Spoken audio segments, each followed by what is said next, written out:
My name is Glenna Cayen, and I work for Canadian Feed the Children. And I also am from Muskeg Lake Cree Nation, as well as I'm on the Lands Committee for Muskeg. So one of the awesome projects that we're working on is the food forest in Muskeg. So we have over 900 items planted in the last 13 months. It's all about reestablishing a Cree relationship with the land and being proactive for our food sovereignty. With climate change, we don't know, where things are going to be in 5 to 10 years, but we're going to have a bountiful harvest, and I think this is an excellent project. So land-based education and food forest, it's an entity that affects so much within the community, the youth, the elders. So it brings them together. It addresses seniors' isolation. You're bringing that land-based education back into the community, that traditional knowledge. You're addressing the social issues such as, prevention. It was identified, we identified 10 key themes for prevention, and number 3 was land-based education and food forest. So that's how much they believe that food forest can do to prevent, us from losing our children to family and child services. So that's a very powerful mandate in itself for our lands department to get involved and contribute. It really becomes like a central hub. This is obviously a serious issue here is waste management.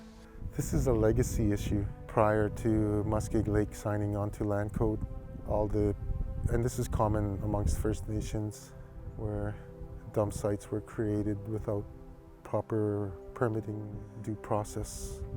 So this is, prior to Muskeg signing on to land code. So there's fiduciary responsibilities on Indigenous services to rectify these.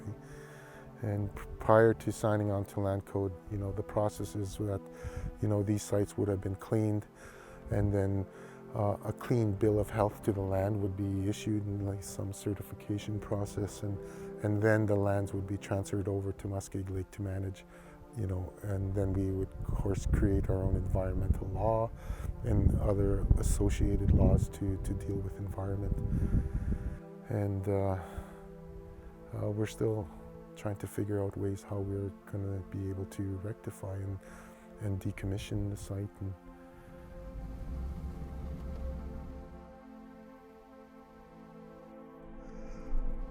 This second site here was a site that was created after signing land code. So technically it becomes our responsibility to manage it, and financially as well. We decommissioned this whole site. It was just as ugly as the previous site we just seen. And now we've done a lot of decommissioning. We've hired individual contractors. We tendered it out to clean it up, and we were successful in keeping it under budget as well. We were able to hire some casual staff to remove all of the plastic bags from the trees. We wanted to restore that aesthetics too as well.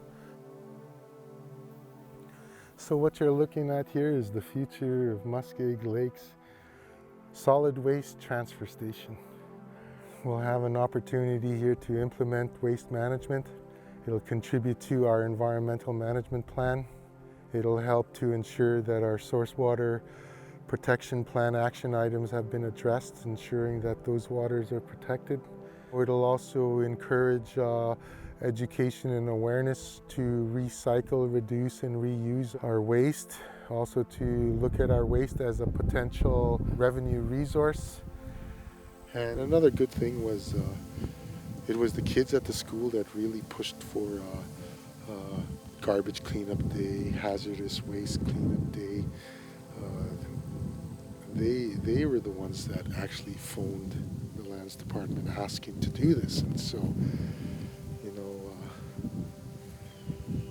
it's on the mind, you can tell that that our youth are mindful of it, and that it's our responsibilities here to implement action.